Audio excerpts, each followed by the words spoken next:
Na Sabbath day. We are to finish, yun po ang ating Sabbath day topic. Ayan po, sige tawag na kayo ni Tay Joseph. Upo na daw po lahat dito.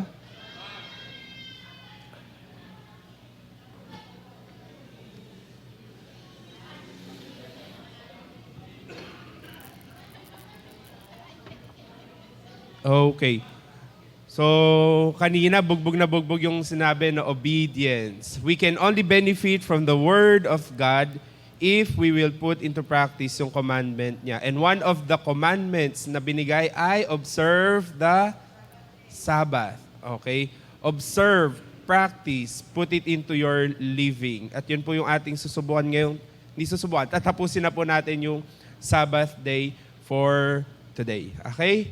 Hindi tatapusin Sabbath day. I mean, yung topic po natin ay susubukan nating tapusin. But review lang po tayo. First two letters. Unang letter, sige. When we do our Sabbath, we don't just do Sabbath by just gathering. We do our Sabbath with the scriptures. We do the Sabbath by sharing. We do the Sabbath and making it set apart. Nakatalaga.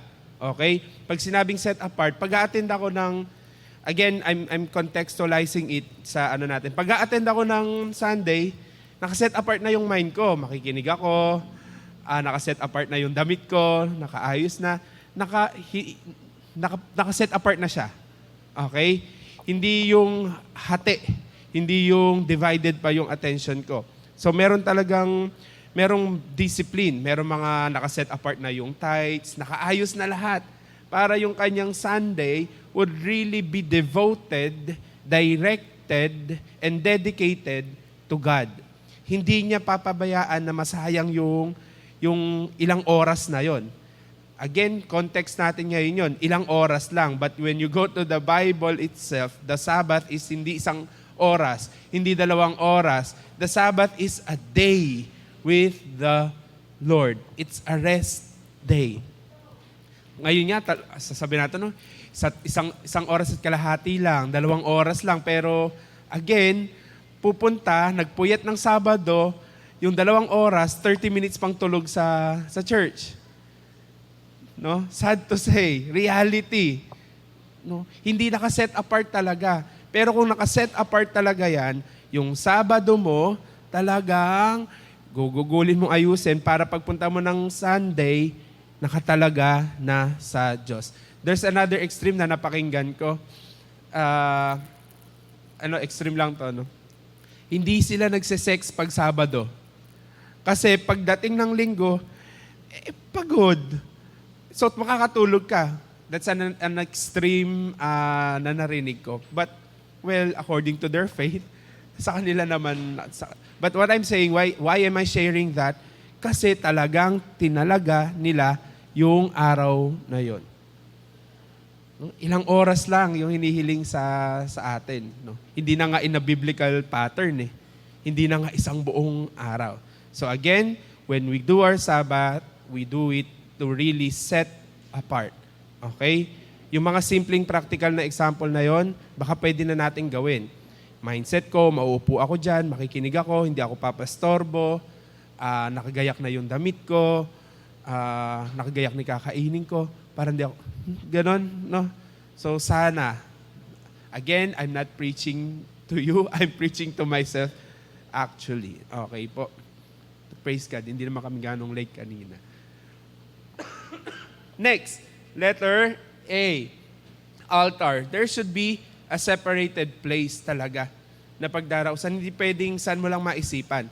Now, in our context natin, ito, may building tayo. Okay? Sa context nila in the Bible, yung bahay-bahay nila. Or, nag-develop yun, no? So, from bahay to Ark of the Covenant meeting, magtatayo ng tent, they will pitch their tent. After the tent, nagtayo ng templo.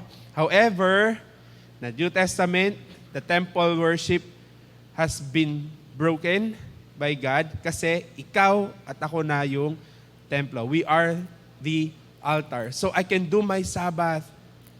No? The real Sabbath is when I have that peace and rest with God inside of me. Okay? But again, may ganitong Sabat so that we can, later, magiging part. Bakit may ganitong Sabat nag-gather tayo? Okay, that's the first two. Now, we'll go to the next letters of Sabat. Wait lang. Sorry. Okay. Let's pray. Father, we thank you that you're the author of rest. Thank you that when you author something, you author it for our good. So I pray, God, that you will allow us to benefit from what you have commanded us, and that is to take rest. Ikaw ang nag-utos, ibig sabihin para sa ikabubuti namin iyon. Bigyan mo nga kami ng karunungan to put it into practice. Makita namin yung kalinawagan, makita namin yung beats of truth dito po sa iyong pinag-uutos, that we take a rest with you, sa'yo, and take a rest with the people around us. Bless this meeting, God, and as we go over this moment, we are inviting the teaching of the Holy Spirit because it's not of us. It's not of the knowledge of the world. What we want is the knowledge, the heavenly knowledge, that when we put it into practice, it would benefit us. In Jesus' name we pray. Amen. So nakita naman na po natin yung kasunod. Next is the breaking of bread. Puntahan natin yung Old Testament. In the Old Testament, pag nagsasabat sila, walang breaking of bread. Kasi wala pa si Jesus. Anong meron? May breaking of unleavened bread. Tandaan niyo po yung tinuro ni Pastora Malu. Kaya po natin yun. No? Pag nagsasama-sama po sila, may breaking of unleavened bread. Nagsishare-share po sila. Now, in the New Testament, bakit may breaking of bread? Pag nagtitipon-tipon sila, sabi, alalahanin nyo ako. Okay? Alalahanin nyo yung ginawa ko. The breaking of the bread and even the Last Supper, yung ginagawa natin dito. Other churches, they do it weekly talaga, no? Most of churches, they are doing it first Sunday. Pero we should be doing it talaga na we put it into remembrance. Kasi yon ay ang pagsasama-sama at pagtitipon-tipon ng mga mananampalataya.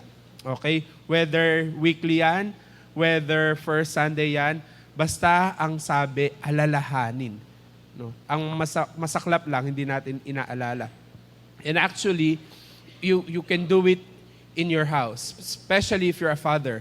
You can lead the house, you can lead your own congregation to do the communion, the breaking of bread, which dapat ginagawa po talaga ng bawat bahay. Lalo kung ang leader ng tahanan ay nakakakilala naman sa Diyos, they can do it. Okay?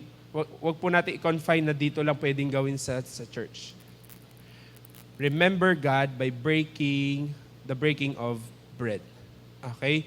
Now, ano ibig sabihin ng breaking of bread in the Old Testament and in the New Testament? Pasimplihin natin. Generally, alalahanin nyo yung kabutihan ng Diyos sa inyo. Ano yung kabutihan na yon? Pagliligtas. Whether in Old and in the New Testament, isa lang ang tema, pagliligtas. Bakit sila nagpa-practice ng unleavened bread? Iniligtas sila from Egypt. Naiwan nila pampaalsa.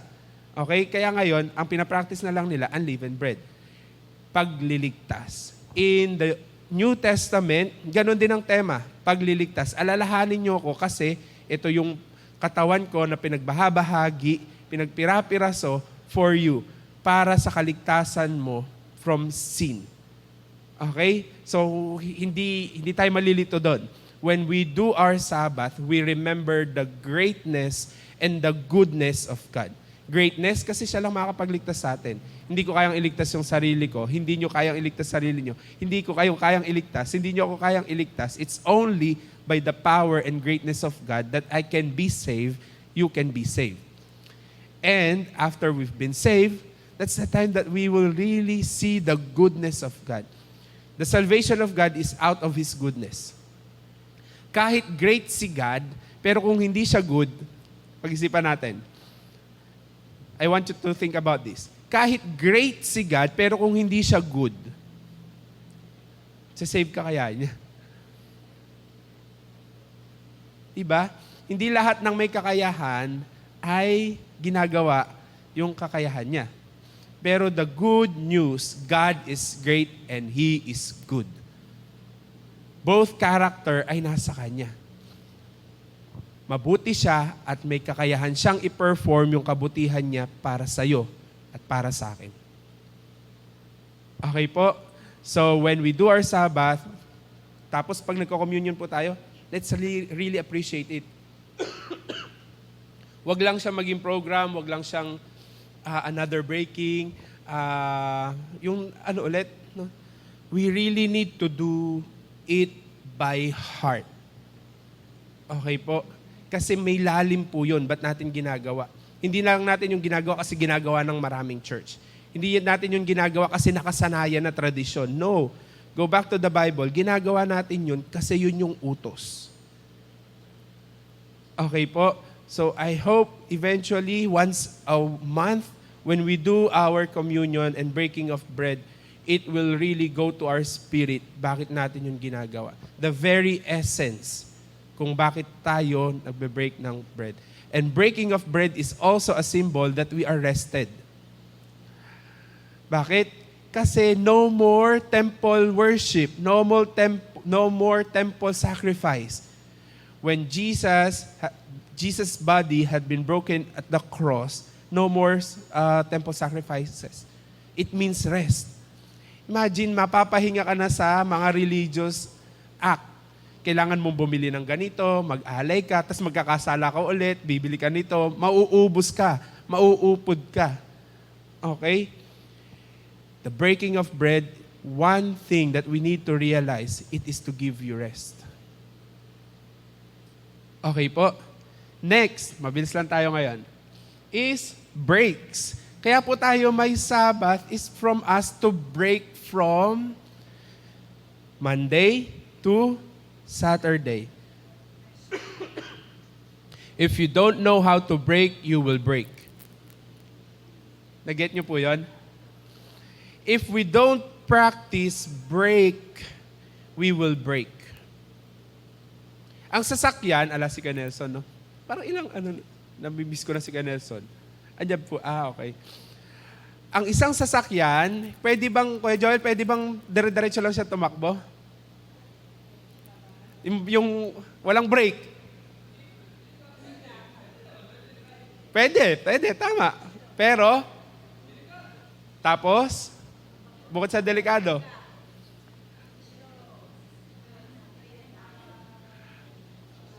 ang dami niyo pong sumasagot, wala pong gift check. Mawawala ng direksyon. Ang dulo, masisira. Imagine dire-diretso. Walang break. Diba? When we don't know how to break, we will break. Kaya po maraming nagbe-breakdown, break it down yo, hindi po nagbe-breakdown yung nagbe-meltdown, yung talagang nag-hyperventilate, hindi na malaman ang gagawin, kasi they don't know how to eat KitKat. Alam niyo po, hindi rin alam. KitKat, have a break, have a KitKat. Sabi po ng KitKat. Okay? We don't know how to break. Tuloy kahit linggo, ang nasa utak trabaho. Tuloy kahit linggo, ang ginagawa na, pang trabaho na. We need to break. Sabbath is for us to break from the routine. Iba naman pagkwentuhan nyo, iba naman ang gawin ninyo. No?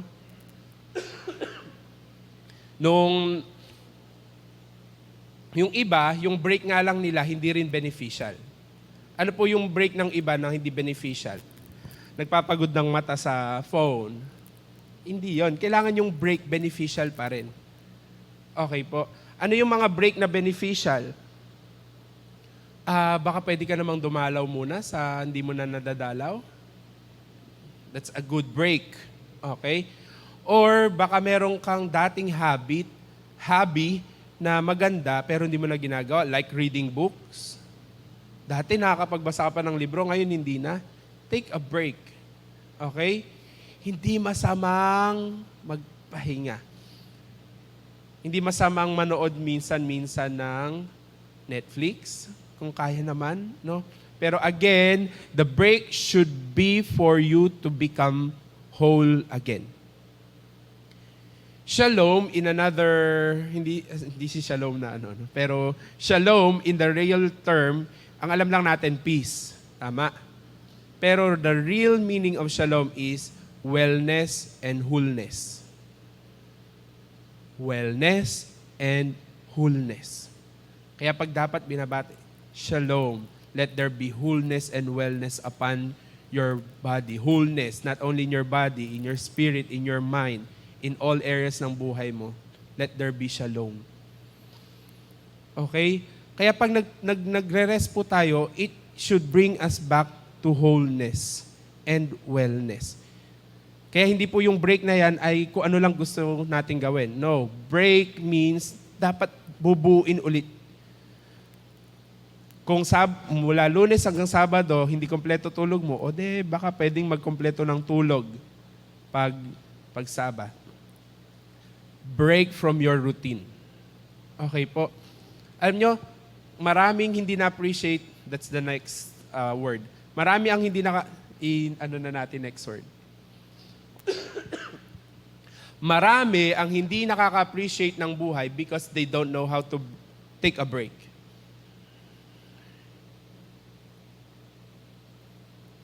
In Genesis, again, tanong natin, nung sinabi ba ng God that on the seventh day you should rest, for I have rested.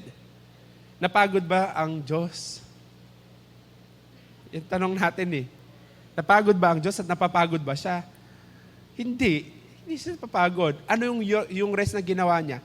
That is to sit down and appreciate and see all the good things that He had created. Paano mangyari yon? Take a break. Sit down. No? Kahit marami kang labor but you don't enjoy the fruit of your labor, sayang. Sayang. Ang sabi ng Ecclesiastes, isa daw kahangalan na magpakayaman ka pero wala ka namang pag-iiwanan. Read your Ecclesiastes or mangangaral in Tagalog. Oo nga naman. Nagpayaman-yaman ka tapos wala din namang... At kahangalan din, ang isa pang masaklap, basahin niyo po Ecclesiastes or mangangaral. Yung yaman-yaman ka, tapos yung iniwan mo naman, pag-iiwanan mo naman, lulustahin lang. Sabi po yun ng mangangaral sa Ecclesiastes, nandun po, basahin nyo. Okay? I'm fond of reading Proverbs and Ecclesiastes. Doon ako laging bumabalik sa Psalms, Proverbs, and then Ecclesiastes. Oo nga naman, no? Nagpapakapagal-pagal ka, but you're not enjoying the fruit of your labor. Kaya kung pwede ka namang kumurot sa mga pagalan mo, kumurot ka, bumili ka man lang siguro ng medyas, baka butas ni medyas mo, o kaya ay brief, baka bacon na yung brief mo. Diba? Learn to appreciate what God allowed you to appreciate. Kurot lang naman Prinsipyo ng finances, kurot, dakot. Pag pwedeng kumurot, pero wag laging dakot. Kasi pag dakot, masalimuot ang aabutin. No? Ang ganda po ng topic. I hope that there would be really more of that because the church should learn how to be good in finances. Good in finances not in a way na kailangan natin lahat maging mayaman. No. Yung anong meron ka, nagagamit mo siya ng tama, nahahawakan mo siya ng tama, that's a good finance. Okay po, dapat natututunan yan mula kabataan hanggang papatas. Hindi yung hindi naturuan yung kabataan, tuloy pag nagtatrabaho na, SB, saan nagpupunta, gala. Walang masama doon, lalo kung kurot lang naman yon. No? Pero kung dakot kayo ng dakot lagi, mahirap. Believe us. No, maniwala kayo sa amin. Kami nga na kahit papano ay mayroon ng konting ipon, hirap na hirap pa. Paano pa kaya yung mga hindi na-train by it, no? But going back, the finances that we have should make us rested. Hindi yung hinabol mo na ng hinabol, Lunes hanggang Sabado, nagpakapagod ka na, Pero yung finances mo, hindi ka pa naipahinga. Kailan ka ipapahinga ng finances mo? Kapag ma-hospital ka na. Kapag yung mga sakit mo ay malala na. No, the finances that we have should allow us to enjoy and be rested. How? Take a break and appreciate. Kurot lang, use your finances to appreciate yung fruit of your labor. Again, question, how much of our Sabbath are we learning to appreciate? Not only the things, palalimin pa natin. Kailan ka huling nag-Sabbath at na-appreciate mo yung anak mo, yung asawa mo, yung bahay nyo, yung malilit na bagay? Kailan mo huling na-appreciate na pag kumukuha ka ng damit, nakatupi, pero hindi ka nagtupi? Tapos kung makakuha ka pa ng damit, alam niyo yung kumukuha ng damit, yung hindi aangatin na ganon, hahatakin na ganon. Diba? Lalo mga kabataan, lalo kung hindi kayo nagtutupi at ang nagtutupi ng mga damit nyo ay mga magulang ninyo. Ang hirap kaya magtupi. No? Sa paglalaba po, okay akong okay maglaba, okay magsampay. Ang isang stress ko, kapag tupian time na, lalo pag may baby po kayo, ang hirap itupi nung maliliit. Nahihirapan po ako doon. Now, why I'm saying simple sample like that, nami-miss out po natin yung mga simpleng bagay na nakatulad nun. Because again, we don't take a break, we don't sit down, and we don't appreciate. We don't appreciate the place, we don't appreciate property, we don't appreciate people. Kailan mo huling one thing na lagi most of the time, bago mag-move sa next, most of the time, na huli nating na-appreciate sarili natin? When was the last time that you look into the mirror and you appreciated yourself? Or kahit hindi na-appreciate, at least nabigyan mo lang ng pagkakataon yung sarili mong tingnan, ay, dami ko na palang wrinkles. Na pala ako, dami ko ng puti. Kailan mo huling tiningnan yung sarili mo? At pinagtuunan yung sarili mo? Again, I'm not talking and I'm not teaching self-love.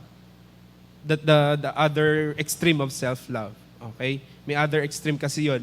The other extreme of self-love is called narcissism or narcissistic. Yung GGSS. Alam na mga kabataan yan.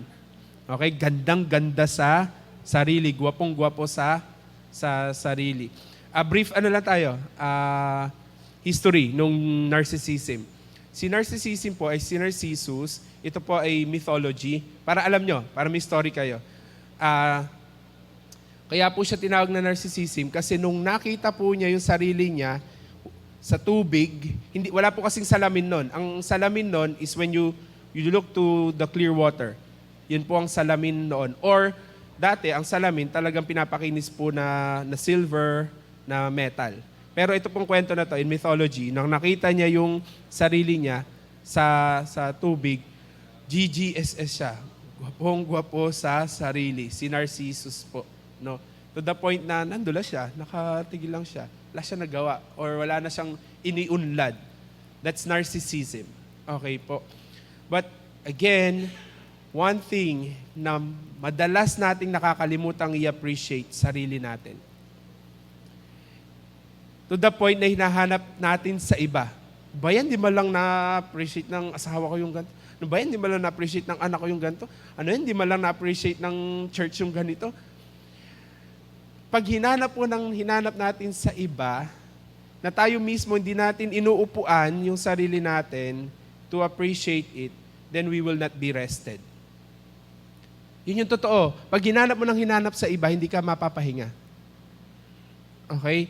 When you ask for validation sa ibang tao, when you ask for confirmation sa ibang tao, hindi ka mapapahinga.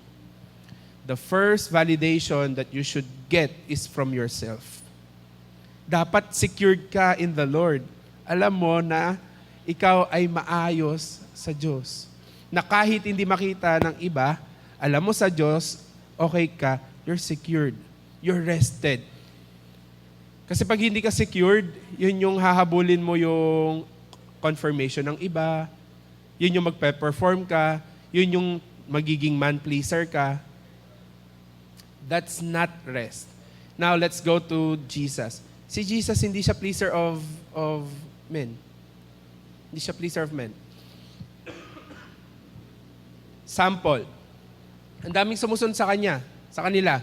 Pero nung ginagawa niya madalas, sabi niya sa mga disipulo niya, tara nga, mamahinga muna tayo. Pero kung pleaser of men siya, ang daming tao. Ano to? Baka hindi na sila sumunod sa akin. Kailangan anuhin natin sila. Ministeran natin sila. Yun po ba ginawa ni Jesus? Hindi eh. Hindi siya pleaser of men. Okay?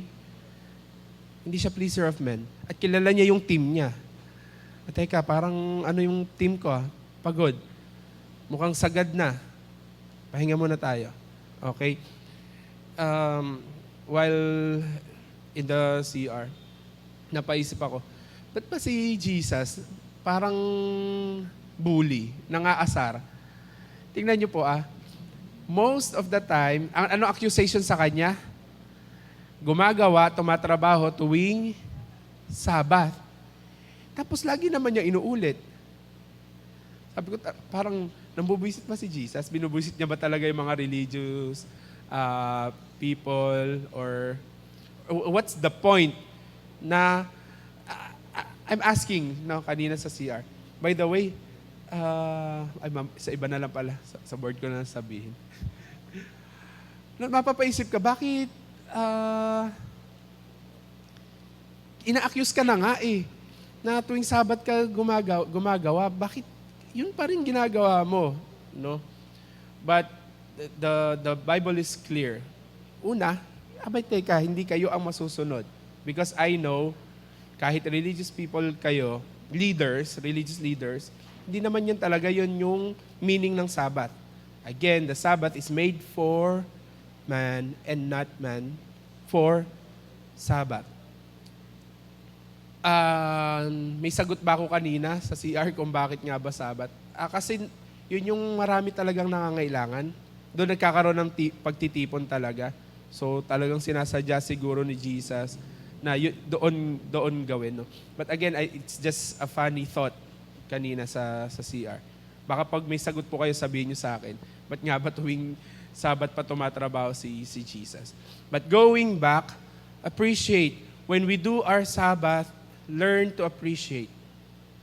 Pag nagko-congregate po tayo dito, learn to appreciate. Learn to appreciate yung katabi mo, yung service, yung improvement, yung development, kung ano man meron dito. No? We're not perfect. No? Wala namang perfect na church. But the more that we appreciate things, that's the time that we can also go to the next part. Thanksgiving. Kasi kung hindi ka mag-appreciate, wala kang ipagpapasalamat. Okay? And when we do our Sabbath, dapat we come to Sabbath in worship and thanksgiving. Pupunta ka ba ng Sunday tapos puro reklamo lang ang dala mo? Pwede, may hinaing ka. Pero most of the time you do Sabbath, you go to the church because from Monday to Saturday, God has been good to you. The grace of God sustained you from Monday to Saturday. The power of God kept you safe from Monday to Saturday. So ano pa naman ba irereklamo mo pag Linggo? Dapat pag Linggo, anong dala-dala mo? Appreciation of God's goodness. The thanksgiving. But again, we cannot go to Thanksgiving if we don't do our break, sit down, and appreciate. Pag hindi po natin appreciate ang buhay, laging kulang. Pag laging kulang ang buhay, hindi ka magiging mapagpasalamat. Sayang ang Sabat nang walang pagpapasalamat. Because Sabat should bring you to worship the great God, the good God, and thank Him for who He is. Yun yung dapat bit natin kapag Sabat. Pagpapasalamat. But again, sad to say, marami ang hindi nagsasabat kasi maraming hinahabol na kulang. Kulang ng ganito, kulang ganito. Pero sa totoo, pag naupo ka at in-appreciate mo, imagine, appreciate yourself. Ilang taong ka na? Ilang taong ka nang sinustay ng Lord? Ilang taon na po kayo? Grabe, 70 rin. Napakabuti naman ng Lord sa buhay nyo. Iba? Kayo po? 20.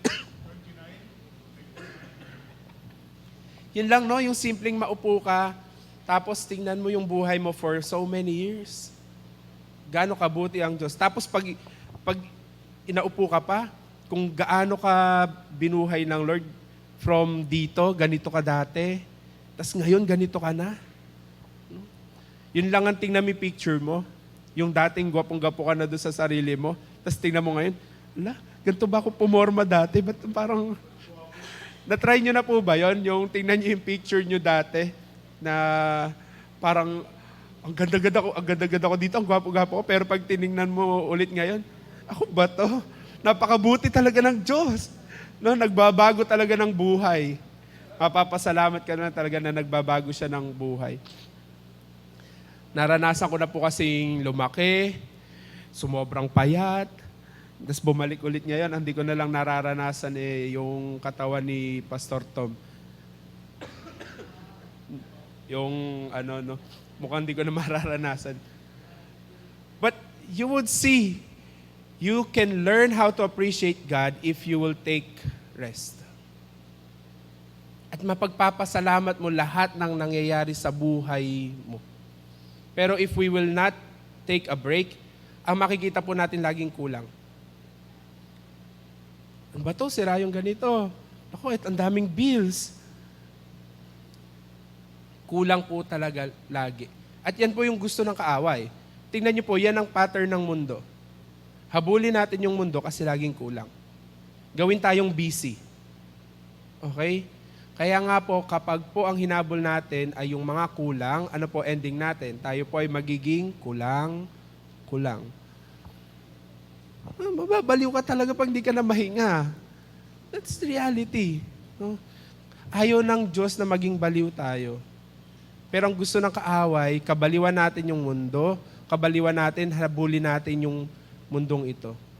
To the point that we don't thank Him. Again, I'll repeat, if you want to complete the cycle of blessing, the completeness of the cycle of blessing is when you learn how to thank God. Binigyan kita ngayon ng isang sakong tain ng kalabaw. Nandun po Ano po sabihin nyo? Salamat po. Yun. And that completes the cycle of blessing.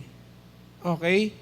Pag binigyan ka, and when you learn to say thank you, that completed the cycle of blessing. Pero when we don't have that character of being thankful, hindi po nagiging blessing. Kaya nga ang linaw, no? In everything, give thanks to the Lord, for this is His will. Basahin niyo po, 1 Thessalonians 5:18, 16, 17, 18. Basta nandun po yun. Okay? In everything. Kaya nga kahit hindi maganda sa ngayon yung nangyayari sa'yo, but if you will thank God, it will turn to be good. Kasi walang mangyayari sa'yo na hindi para sa ikabubuti mo dahil mabuti ang Diyos mo. Okay po? And lastly, last na. When we do our Sabbath, we do it first in our house. Bahay natin. Dapat namamahinga yung bahay natin. Namamahinga tayo sa bahay natin. No, hindi kapag Sabat ay kung saan pa tayo napupunta. Learn to stay in your house. Especially kung mula Lunes hanggang Sabado, wala ka sa bahay. Okay? Hindi ka nakilala ng aso nyo, hindi ka nakilala ng butiki nyo, hindi ka nakilala ng anak mo, hindi ka nakilala ng... Alam mo yun? Hindi mo na alam kung saan kinukuha yung kutsara at tinidor. Kasi lagi kang wala sa bahay.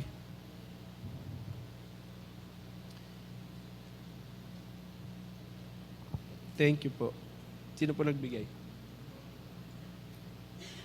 Minute. Thank you po. Palagay. When you are in your house, when you're in home, saan po ba masarap mamahinga? Kapitbahay? Hindi. Ang hirap mamahinga sa kapitbahay. Di ba? Hindi ka makakatulog, hindi ka makakilos ng maayos, hindi mo alam kung saan ka kukuha ng... Hindi ka na pwede magbukas ng aircon sa kapitbahay. Hindi ka pwede...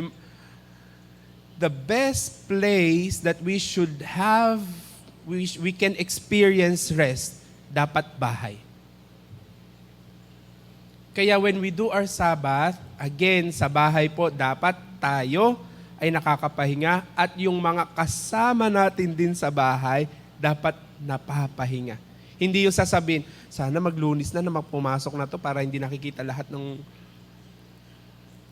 Di ba? Merong ganon, yung bang ayaw ka nasa bahay. Kasi hindi sila napapahinga pag nasa bahay ka. Again, Sabbath should make us rested and should make people rested. So sa bahay, dapat po nararanasan natin ang pahinga. Dapat mabango man lang yung bahay, hindi makalat. Mahirap mamahinga pag ganon. No? Hindi rin maingay. Ang hirap mamahinga pag maingay sa bahay. No? Sa amin, medyo hindi pa given ngayon yung ingay. Napakaingay sa bahay. Hindi rin given masyado sa amin yung malinis kasi marami pong doodle sa pader. Pero as much as you can, mga kapatid, dapat po nakakapahinga po kayo sa bahay. Kung kaya nyo pong makabili ng foam, bumili kayo ng foam, no? Ano ko sana yung... Bumili kayo nung katulad nung kay Pastora. Diba? Yung pagdantay pa lang ng likod nyo, tulog na kayo. Kidding aside, mahal pong mamahinga. Okay? Costling mamahinga. Pero kung kaya nyo naman pong bumili nung makakapahinga kayo, gaano ba naman na magpabango kayo dyan ng... Ay, wag po pala Downy ha. Masama po pala yun sa sa bagay. Yung lalagyan ng Downy, Fabcon, tubig, tas iaano nyo po sa air. Masama po siya sa baga. No? Pero yung mga simpleng kumot lang na maganda-ganda para napapahinga kayo, terno-ternong punda. Diba? Yung mga simple, yung bedsheet na maayos. Nakakapahinga po kasi yun eh. When it is pleasant to your eyes, it gives you rest. When it is pleasant to your ears, it gives you rest. Baka naman gusto mong matulog ng may music. Diba? Minsan mag-breakfast in bread. Pinagsama ni breakfast na bread, no? Breakfast in bed kayo? Why not? No? Sa bahay dapat nararanasan ng pahinga. Okay po. I'm not sure with your house. Hindi ko po alam kung anong meron sa bahay ninyo, pero sana meron kayong corner, meron kayong... Yung bang... Ang isang source ng pahinga sa bahay kapag organized. Di ba? Hindi mo hanapin yung medyas, yung... ang lakas makawala ng energy. Lalo pag umaga-umaga, nasan yung, pagod ka na, hindi ka pa pumapasok. Diba? Dapat po, sa bahay tayo nakakapagpahinga. Last 4 minutes. Holy. When we do our Sabbath, kaya nga po sa Scripture, when we do our Sabbath, hindi po yan pagwawalwal, no? Hindi po yan pagliliwaliw lang. When we do our Sabbath in the Lord, yun po ay to make us holy. Kaya po may reading of Scripture, pinabalikan mo yung kabutihan ng Diyos, and that would make you holy. Holy doesn't mean yung may halo dito, no? Holy means you're set apart from what the world is doing. Pag ang mundo, hindi yan nag-appreciate ng kabutihan ng Diyos. Kasi tuloy-tuloy lang yan sa buhay. Pero ang mga anak ng Diyos, holy sila, they set apart themselves, iba ang mindset nila sa mindset ng mundo. That's being holy. Parang tumutunog po yung aircon. Baka sumabog. No. So when we do our Sabbath, dapat pag nagsasabat tayo, ginagawa nito tayong holy. Okay? Nasiset apart po tayo. Nagiging iba tayo sa iba. At yung simple nga lang pong pag-attend ng church, that is holy already. Kasi yung iba, ang mindset, hindi sila mag-church, hindi sila magka-congregate. Pero ang mga anak ng Diyos, they are becoming holy because they observe Sabbath. And healthy. Abay, mapahinga ka ba naman, hindi ka magiging healthy? Diba? Napaka-practical nung command. If you will observe Sabbath, you will be healthy. Kasi, mare-refresh yung katawan mo, mare-regenerate yung dapat ma-regenerate sa'yo na naubos nung Monday to Saturday. Again, if we will not learn how to break, we will break. And lastly, to be happy. Huwag po nating masamain yung happy word, no? Kasi lagi natin sabihin, dapat joy. That's true. No? Pero pag kinuha niyo po yung salin ng happy, actually it's blessed. Basahin niyo po yung inyong New King James or King James. Blessed are naman. Happy, yung pong katumbas niya. Bakit ka nga hindi magiging happy? Yes, day off ni tatay. Makakapaglaro kami. Yes, makakasama ko din. That's making your life happy. Bakit? Kasi may balance. So to end, 11:30, to end, observe Sabbath because Sabbath is for man and not man for Sabbath. Huwag po nating baligtarin, no? And lahat po ng inuutos ng Diyos ay para sa ikabubuti mo at sa ikabubuti ko. And one of which is to observe His Sabbath. Observe the Sabbath with the Lord and the Lord's people. May tanong po, 11:30, sakto.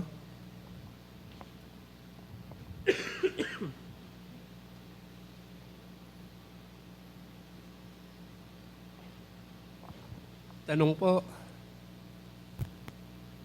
Oh, ay. Mag-add na lang po ako. Meron po kaming subject sa Bible School na Theology of Ministry.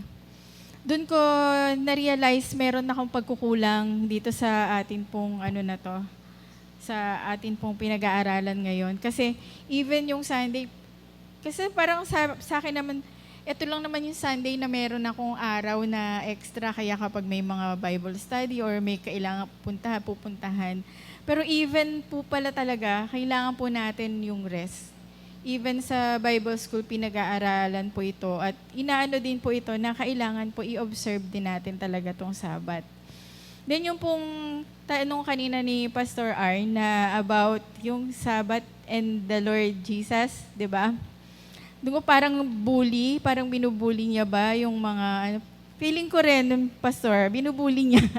Kasi, di ba, tama naman po yung mga pinag-aralan natin. Ano ba yung reason ng Lord bakit merong Sabat? Eto pong mga Pharisees kasi, lahat na lang, ginawa po nilang OA yung Sabat.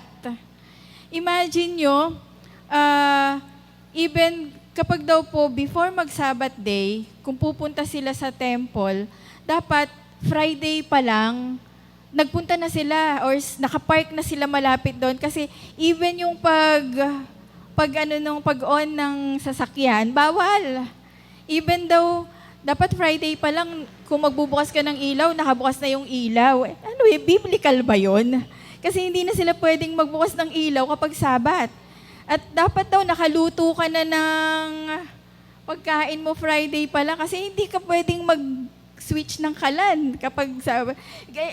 You see, di ba po, napaka-OA po ng mga ginawa na ng mga Pharisees. Kaya I guess it's a sort of pambubuli or pagtuturo na rin ng Panginoon, di ba po? meron din daw pong nangyari somewhere sa Israel na nagkaroon daw pong sunog ng araw ng Sabat. Ano po nangyari? Pinatay ba nila? Hindi. Kasi bawal ngang magano ng sasakyan eh. Ang daming bawal. So you see, sobrang OA. Ginawa po nilang OA. Kaya I guess yun yung way ng Panginoon para sa pagtuturo po at pagtutuwid sa kanila. Thank you po. Ano po? Dumami yung umabot sa 600 plus yung Moses Law dahil sa mga ganyan. Masyado pong marami yung law. Okay po. Bawat kibot may... Kaya po, again, let's benefit from this. Okay po? Kung wala na po kayong tanong, next week ay pupunta na po tayo sa next topic natin para po matapos natin siya. Okay?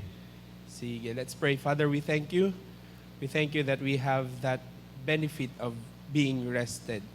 And we pray that we will really go over this life na there's fullness of joy. You came that you may give us life to the full. But the enemy is trying to steal, to kill, and to destroy us by making us busy, by making us not observing the Sabbath. So God, I pray, let your people be wise. Let your people walk in the truth that we are all designed to take rest with the Lord. Kasi sa iyo lang namin masusumpungan ang totoong kapahingahan. Salamat, Lord, dahil meron kaming lakas na nagamit for the week. And thank you that you can replenish yung strength namin. Thank you that we can stand on the truth, that our strength is in the Lord, that the joy of the Lord is our strength, that the more that we walk the purpose that you have given us, kahit mapagod kami for some times, basta ginagawa namin yung purpose mo, basta ginagawa namin na mapasaya ka, ma-please ka, then we will have strength in the Lord. So God, I pray, let your people be rested. Let your people be at rest. We will not perform to please you. We will not perform just to act and please people around us. But God, we will perform what you want us to perform. Only the things that you want us to perform. Para rested kami. And what I'm praying right now, sa bawat isa sa amin, let that purpose be clear sa bawat isa. So that they will only perform according sa inuutos mo sa kanila. Sa inuutos mo sa amin. Na kahit mapagod kami, ang ending, fulfillment, hindi frustration. Thank you, God. And I pray that you will continue to process ito pong observation of Sabbath individually sa bawat isa sa amin and allow us to put it into practice individually. Magkakaiba man kami on how to do it, but God, the very essence ay yung mamahinga kami in your presence at maging kapahingahan din kami when our presence is in the mid of the people. Thank you, God. We bless you and we honor you. In Jesus' name we pray. Amen, amen.